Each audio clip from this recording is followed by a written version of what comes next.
Welcome to my vlog. This is wHojuanTV. I miss Juan, your kakulitan.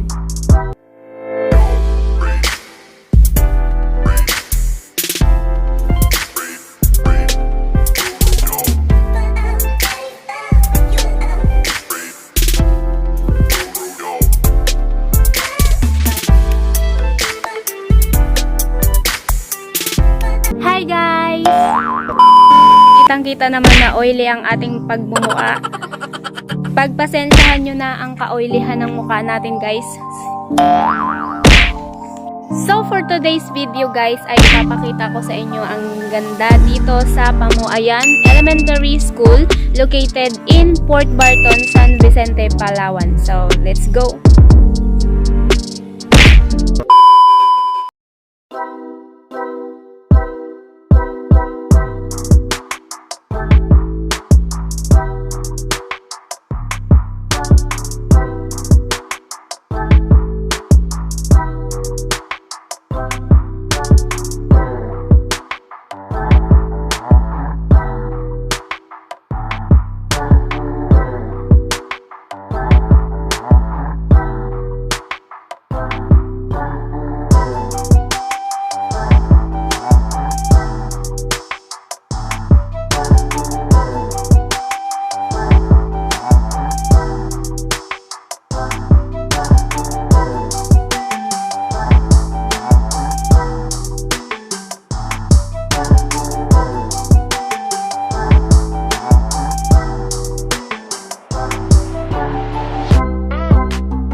So, ayun guys, ipapakita ko naman sa inyo ang imbakan ng tubig dito. Meron naman po ditong gripo, pero kapag umuulan po, dito po nakasahod ang ulan. So, galing po dyan sa bubong.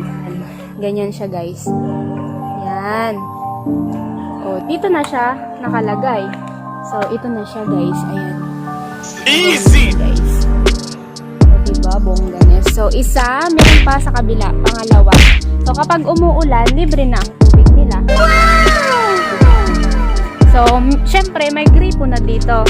So, tingnan natin kung may laman, guys. Diba? O, diba, bongganes. O, pakita natin kung paano nila ginawa. Ayan o. Diba, ayan o. So, galing dito sa bubong. So, ayan ang bubong, guys. Meron siyang daan guys. Ayan ito. Ito dumadaan yung tubig na galing dito. Sa buwero. Tapos diretso na dito. And then dito na. And then, pwede ng tubig. Ayan na. Pwede ng tubig dun guys.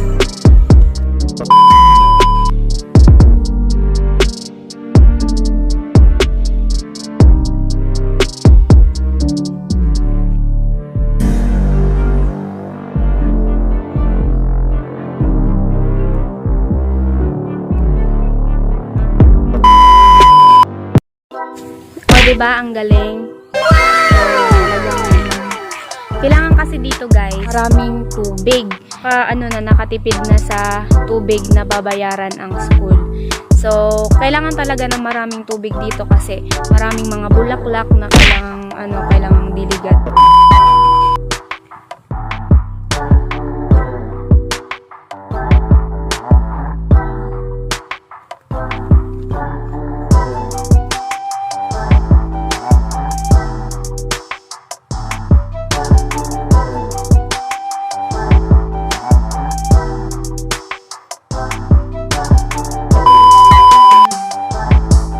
pawis na tayo guys. So, meron naman dito silang mga cute na mga kubo-kubo. So, Paano masabi? kita natin sa inyo yan.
Guys, meron silang 7 na mga cute na mga kubo guys. Cute lang talaga yung yung elementary school ng Pamuayan guys. Wow! Masyadong mga rooms.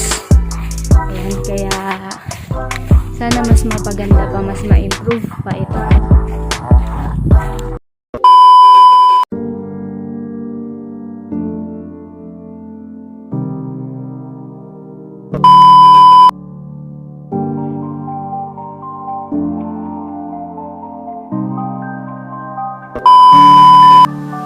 So, ayun guys, dito na natin tatapusin ang ating video. Thank you for watching and sana nagustuhan nyo. Don't forget to like, share, comment, subscribe to our channel. Again, I miss Juan, your kakulitan. Hala! Ginagawa